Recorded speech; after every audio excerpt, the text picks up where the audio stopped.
Hey guys, this is Sam, and I want to talk to you about how I used to suffer from depression and suicidal thoughts.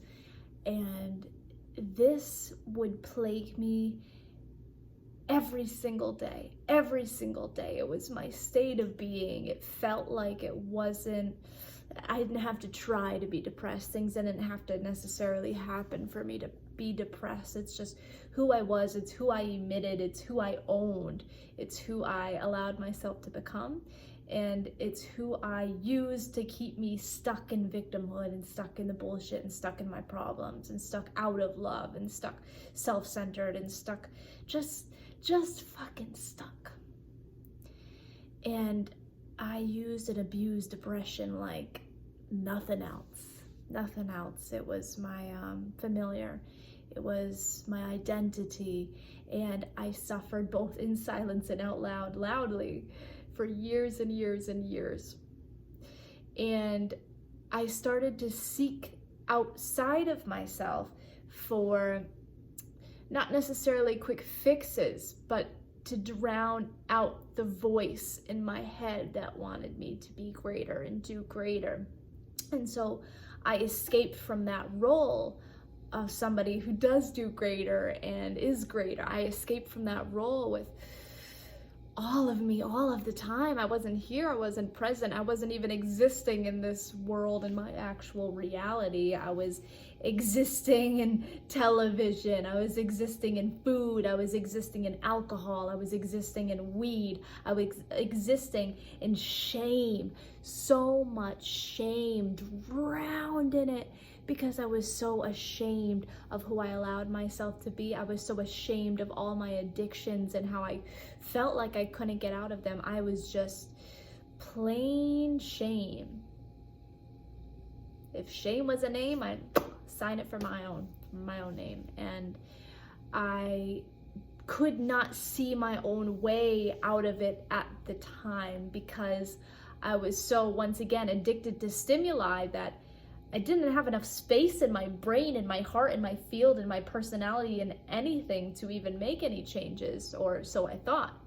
And so I continued on for years doing the same things, the same ridiculous stuff, the same unhealthy habits, until one day I had left somebody behind, and I was really, really, really sad for it. Not just sad, I felt destroyed at the time. Even if now that would happen, I would accept it and it would be painful, but I would surrender and I would get better. At the time, with who I was, I couldn't see any way out of it, so I tried taking a way out of it. I remember getting really drunk by myself and going for a walk and calling up a friend because I was desperate. And it's one of my friends who I always hit up when I was very depressed, because my depression wasn't always silent. Oftentimes I just needed to complain, I needed to be a victim, I needed to just get some of it out of me. And even though talking about it would help momentarily, it was not a cure. And so I got so drunk by myself, and I ended up calling my friend while on my walk, and she was too busy, but I think she was probably just too tired of hearing me be how I was and not changing it, and I can't blame her. I was tired of hearing myself. And so I ended up saying, fuck it all. I went home, I drank more, and I looked up at the pole on my ceiling, the small metal pole, and I put a chair up below it, and I took a scarf from my little closet thingy and I wrapped it around my neck, and I went under the pole, stood on the chair, and started to go like this to see how it would feel if I did kill myself. I had daydreamed about myself being there in that stance so very many times. In fact, I could even possibly say every single night I dreamed of my death and prayed for my death and woke up disappointed that I hadn't died. And so I went up there and I wanted to see how it would feel. And then The next second I knew, I woke up on the ground with the scarf still around my neck, just in a complete daze, with spitting up on myself and going, what's going on? What happened? And looking down and seeing the scarf still around my neck and then going, what? And then looking up and seeing the pole broke. And my first thought, you think that my first thought would be like either, what have I done? Or, oh my God, I failed. But to be honest, my first thought was, I have to go fix that pole, because if my mom were to ever come visit me, she's gonna know what I did, because she knows I'm depressed, and no, this has to be concealed. Nobody can know this. This has to be concealed. And I actually didn't end up telling anybody for a couple years what I had done. And the real suffering that I had in my life, I had the most of it when I was silent, in my pain, in my grief, in my sorrow, in my victimhood. When I was silent, it was dangerous, because I was only with myself, and that was dangerous, because where even was I? Where was my higher self? Hidden deeply underneath all the fabric I laid on top of myself, the fabric being pain, shame, guilt, drama, sadness, escapism. Huge escapism. But, you know, doing that did the trick for me.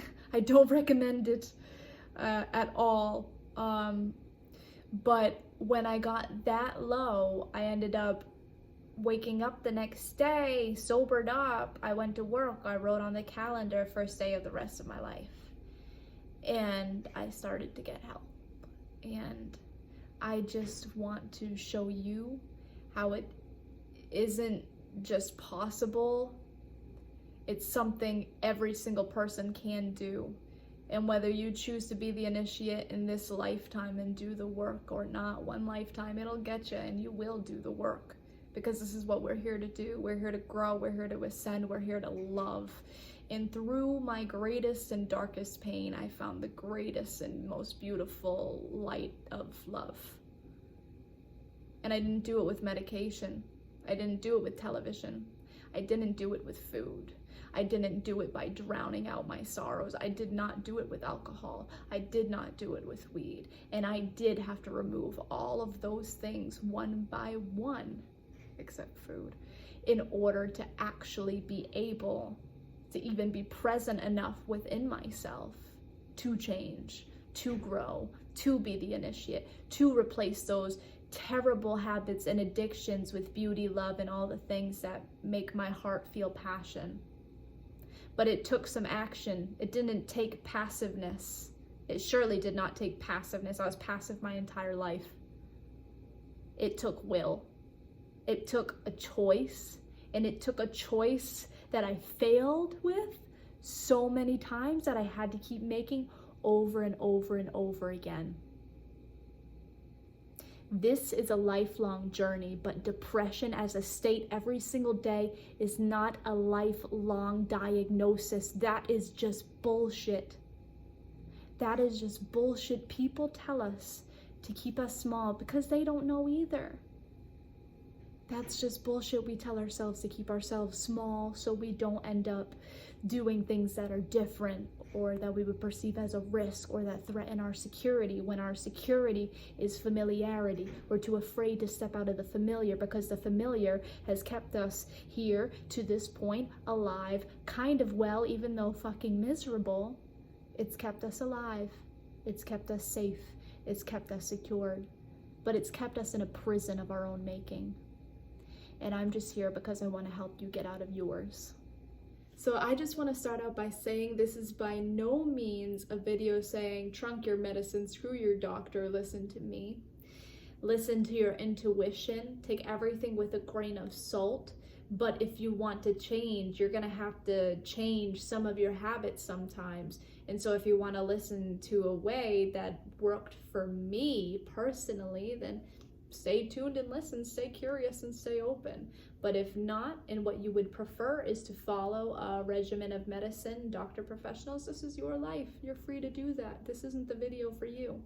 But if you want to be the initiate into your life and take control and take power for the rest of your life, constantly conquering all of your demons and changing every single day and every single moment that you can, and coming back to that light even when you do slip up and you do fail, just coming back and returning to the formula, then hey, stick around, because I do it and I'm still doing it every single day.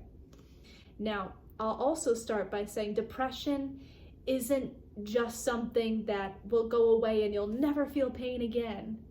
We're emotional beings, we're emotional creatures. I feel pain sometimes. The difference is I now know how to handle it, and I now know how to make myself better from it, even if it's a bit of a process, even if it takes me a day, 2 days, even if sometimes I sit and wallow, forget for a little bit, and then remember and rid myself of it again. But I will say that person who I told you about earlier is not me in the slightest bit, because I look at that past, and this is one way you'll know that you have actually changed, when you look at your past, and it's not just looking at you attached to your emotional past, it is looking at your past, and it's as if it's another lifetime in general. It's a blurry image, it's blurry images strewn together, and you're just like, my God, that was even me? But it was. But my God, that was even me. Because it feels like an entirely different person. And this is what we're doing. We're becoming a new us. We're becoming a new me, a new you every single day. And the process isn't always easy, but it is always worth it. My step one, that I repeated, by the way, many times until my darkest moment, where I really decided, was just simply to choose. My step one is to choose something different, is to choose to be greater, is to choose to be who I've wanted to be rather than the shell of who I was.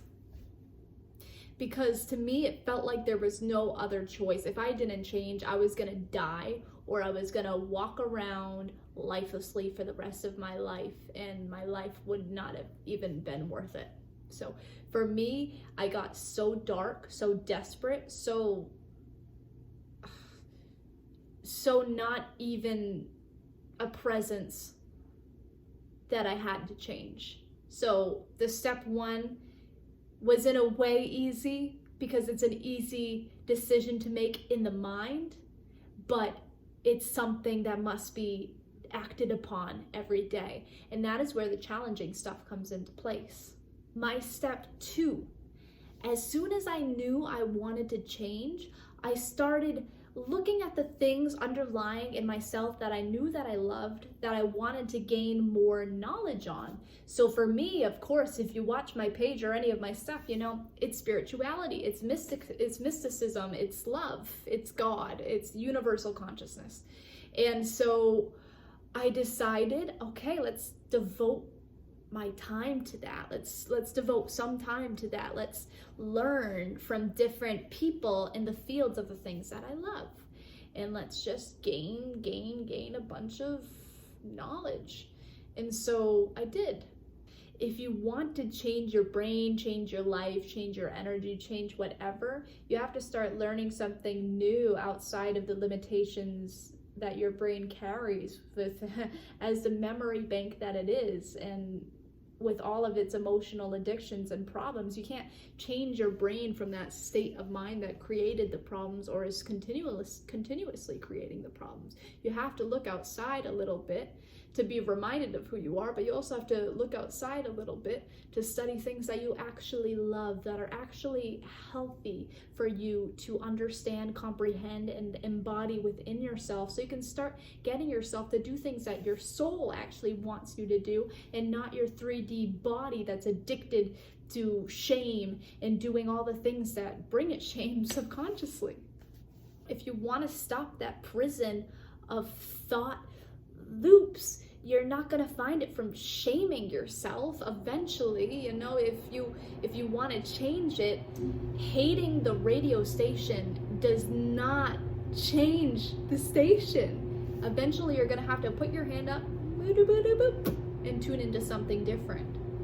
Let me turn off this fan because while while it can make my hair look beautiful, it's kind of distracting.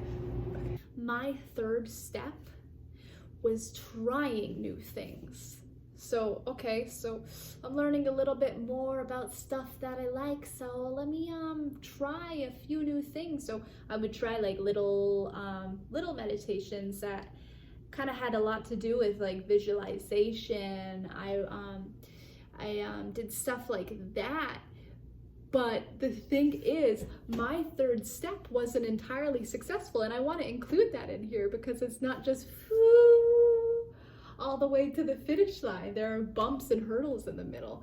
And for me, when I tried the new stuff, I wouldn't stay consistent with it because I still had the backbone of all my addictions to lean back on and surrender into. So, you know, even though I was trying new stuff and learning new stuff, I was still watching television. I was still eating until I threw up and then eating more. I was putting food in the garbage and taking it back out to eat more. I was a binge eater through and through. I would smoke until I puke and then take another hit. I would drink like crazy. I mean, I would take like a tequila bottle and drink it basically all down, all by myself, like a huge one. I didn't go a little bit. I didn't put a little effort into my escapism. It was huge. It was huge, and it took on a variety of different clothings. And so even though I was trying to do different things, I would always get sucked back into my addiction because my addictions were still stronger than the new things that I was trying to build. And so they weren't sturdy enough to really keep me present in all the new stuff. So I just fell back on the familiar constantly over and over and over again. So my third step, trying new things, I'm very happy I did because I saw some things that I loved and things that I wanted, things I had interest in doing more of. But because my addictions were too strong, I couldn't fully put myself in all the new practices. So my step 4 was removing my addictions one by one. This is easily the most complicated of them because I quit so many times. I quit weed. So many times I quit alcohol. I'd be so depressed that I'd be like, oh, I'm quitting alcohol. I'm never drinking it again when I woke up in the morning. And then somebody would be like, hey, let's go drink tequila. And I'd be like, yeah, right there, okay. And then I would wake up the next morning saying the same thing. And with weed, I knew I hated weed. I hated how it made me a zombie. I hated how it made me do nothing. And it actually gave me anxiety. But the self-saboteur in me kept on going for it, kept on buying weed, smoking it, regretting it as soon as I got high because I was just addicted to keeping myself smaller and keeping myself from evolving because the familiar is safe, isn't it? But it's not. We think that it is, but it's not. And so I had to remove those things one by one. And yeah, it wasn't easy. I had to fail so many times and constantly choose to try again. I would write on my walls, like on paper, and put it on my walls. December 27th, I quit blah blah blah for good. Then I'd have to go January 2nd, I quit blah blah blah for good, for the same thing over and over and over again. I can poke fun at myself about it now because I'm not I'm not quite the same way with those addictions. Yeah, so I had to quit them one by one. Strenuous effort. It's strenuous effort because the ego, the personality, is just so used to you doing it that it's like you're moving against the grain, and you are, in a way. You very well are moving against the grain, and this is all you've known, so you want to go back to what you've known because there's so much you don't know, and if you go into that, you don't know what's going to happen. But we have to get really good at surrendering. And sometimes we have to quit people and friends and so many different things in order for us to be able to quit now the next thing. Because so many of those things and people in our lives hold us back, even if they have really great intentions, but for at least partly. But sometimes we really have to quit those things because they can be such a reminder and such a trigger for us and such a oh, what's the word that I'm looking for? They can be such a, whatever. They just make it easy for us to slip back into old patterns. And so we keep them around us. And that feels comfortable.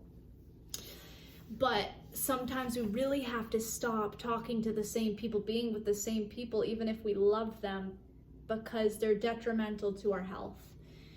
And they're going in a direction that we don't want to be going in anymore. And so when we let them go, it becomes a little bit easier to quit the other things like weed or alcohol or television or all of those things. We have to start surrounding ourselves with people who are doing the things that we want to be doing, because when we're around them as friends or as community, we're not tempted to be the person we used to be. You know, to be the person we used to be comes so easy, so naturally, especially when we're with a friend who's doing those same things, who's been doing those same things, who goes, here's an invitation to do the same things with me right now.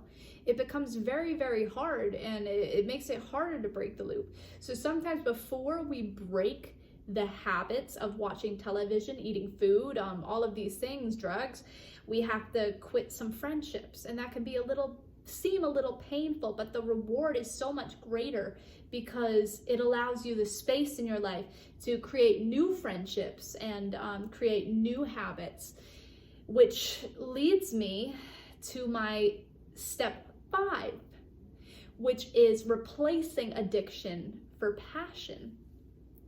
Because when you start quitting these things one by one, you might have a crisis of identity, because you're like, I've quit all these things, but who am I now? And what am I supposed to be doing? And now I'm bored. So the leisurety of boredom allows us the space to once again go back into our addictions. So one thing to really nip the addiction in the butt is to start replacing it with healthy addictions. So for me, for example, listening to audiobooks, listening to Hay House Radio, listening to videos on YouTube about motivation and love and spirituality and all of this stuff. Once I started becoming consumed by what I love, the things that I was self-sabotaging myself with were easier to stay away. It was easier to keep them away because I wanted to be doing this stuff more. I wanted to be learning about spirit more. I wanted to be learning about love more, about God more, about auras more, about astral projection more, about just all the little things that I really, really loved. And it became healthy. It was a healthy addiction. I was having fun with it, and my soul felt ignited, and it felt like a pull, like a symbiotic pull, like here's where I'm meant to be now. For me, that's spirituality. My passions were spirituality and all things spiritual. But yours, it could be soccer. Yours, it could be making food. Yours, it could be homeschooling your children. Yours, it could be any number of things. Not one is better than the other by any means. You just have to follow your heart and follow your specific path. And you'll reap the benefits, not even tenfold, billionfold, a millionfold. You'll become a different person. And that in itself is worth all of it.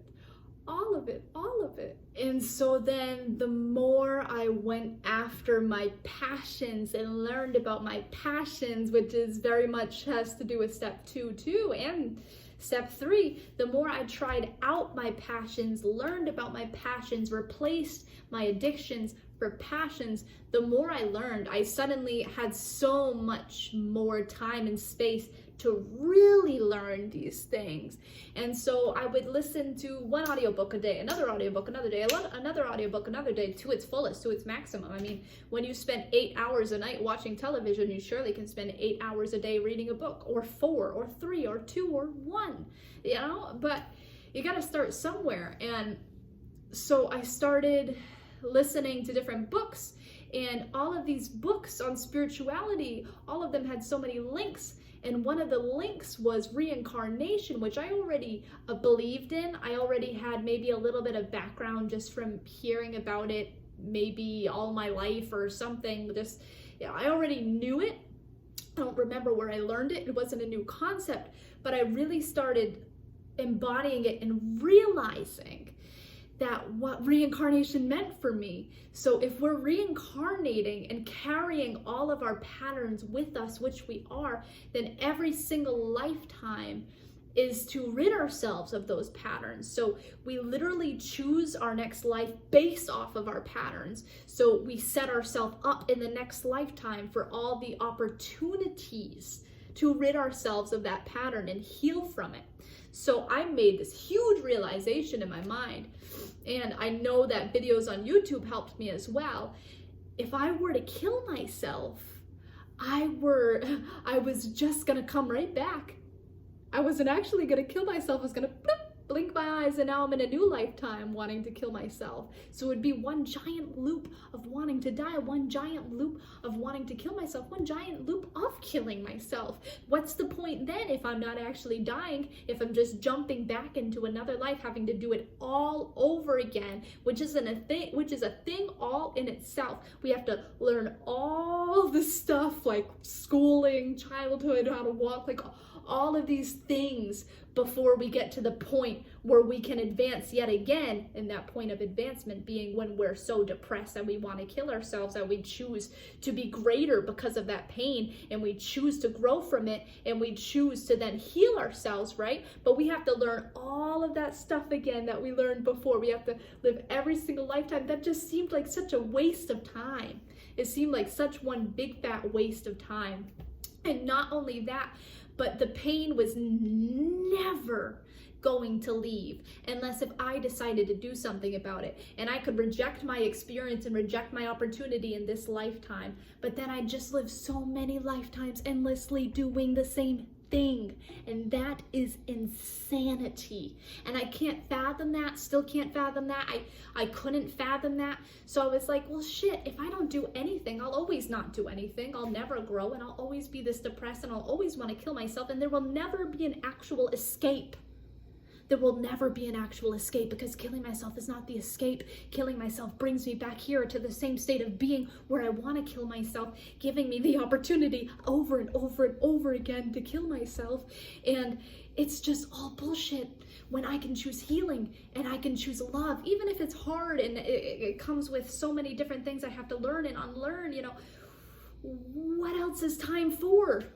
This is what time is for. Time is for getting from point A to point B, literally and metaphorically and everything. It's getting from this place as you are to this place that you want to be. It's forgetting all the layers you've placed and labels you've placed on yourself, so you can get more to the core of who you actually are in truth, in love, in light, in God, and whatever you want to call it. So if I'm supposed to go to unity, consciousness, God, love, and light, and that's my inevitability, that is my fate, that is what I am predestined for eventually, why waste time? The truck agrees. Why waste time? So if I had succeeded in killing myself, boom, I'm right back at it again. I'm right there again. The same situation, the same torment, the same victimhood, the same consciousness, just in a different skin. And that just seems so pointless and such a waste. Seemed like more of a waste than my life at the time seemed like. So I was just like, it's time. It's time to just rid myself of this bullshit. It's really time to rid myself of this bullshit. And that determination, that realization, that practice, that knowledge I gained, that Xing out all my addictions one by one, left me the space in the room to step into initiation. And that initiation was to not just be the person with all the knowledge stored in her brain, but it was the person who took action and does take action, and sometimes fails to take action, goes whoops, stumbles a little bit, and then continues to take action, because that's what life is for. Point A, point B, time. Whole experience of time is to grow, to heal.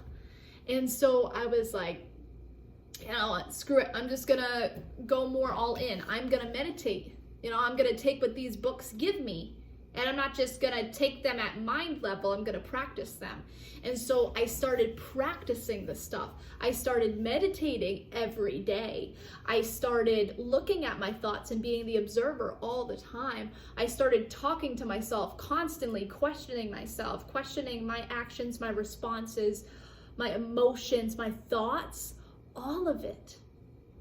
All of it. Because being the initiate is learning how to control your thoughts and your emotions, and to decide to not react the same way, and to decide to take depression from your head, from your mind level, and removing it enough for the truth to come through, which is that you are love and that you are light, and allowing that bliss to come through you, as you, with you, whatever you want to even call it.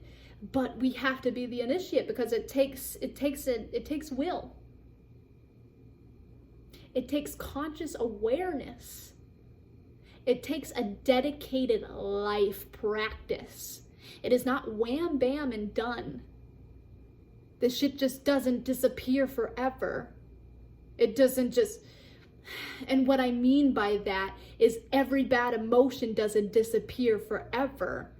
Who you were can disappear, but you have to constantly do actions, constantly work at it until you've liberated it from your being. And then your challenges are new. You have new challenges that you have to work through and heal and move on from and persevere through and learn through, grow through, heal through. So it's one big lifelong journey, but it's so worth it. It is so beyond worth it, because this is what life is for. And we got to start living it. We got to start being the active participant in our lifetime, or else we're just going to carry it over to the next one. It's just going to be one long continuation. And why take so long to walk when you can go a little faster and pick up the speed? By choosing yourself, by choosing your healing, by saying that it's time now, and deciding to be different now. In this, you really have to decide all the time. I have to constantly check myself. I still get sad. I still get mad. I still get hits of depression sometimes, but it's not my state of beingness. It's like a day or a night or a few hours of feeling a certain way because of a situation that I reacted to, and then choosing not to live in that reaction, choosing to go away from that reaction, become something greater, remember who I am, and be who I am. But in order to be who we are, we have to strip away the bullshit. We have to strip away who we never were. We have to strip away all of our thoughts, because our thoughts are our number one addiction. They are our program writers. They are the things that keep us stuck when we choose to stay with the same thoughts over and over again for days, weeks, months, years, for a lifetime. We have to start changing everything, and we have to start changing our thoughts, because those thoughts left you where you are now if you're presently being who I was. And the power of your thoughts and your actions aligned with your thoughts of who you want to be is exactly what's going to get you from that point A to point B, into being somebody who can be happy, and to being someone who can feel relief again, and being somebody who can go out there and tackle your dreams, and being somebody who can now work through every other issue that they got in life. Because we're all in the same boat, traveling to the same place, in the same ocean, with different waves, different speeds, different companions along the way, but we all got the same destination. And in order to get there, we have to do some rowing. We have to shift, I don't know boat terminology. We have to shift our gears. We have to go different directions sometimes. And You've got to start somewhere. So I hope that this helped even a little bit. I would love to maybe make videos on some of the steps individually. And if you have any questions or need to reach out to somebody, please do so in the comments. Feel so free to. I'm not gonna judge you. I'm probably going to be able to understand you because I've been there before. And if you have any questions, just ask. Just ask and I'll be there. So I love you guys. I'm very grateful if you tuned in. I hope I could have helped in some way. So thank you. I love you guys. Have a good day. Bye.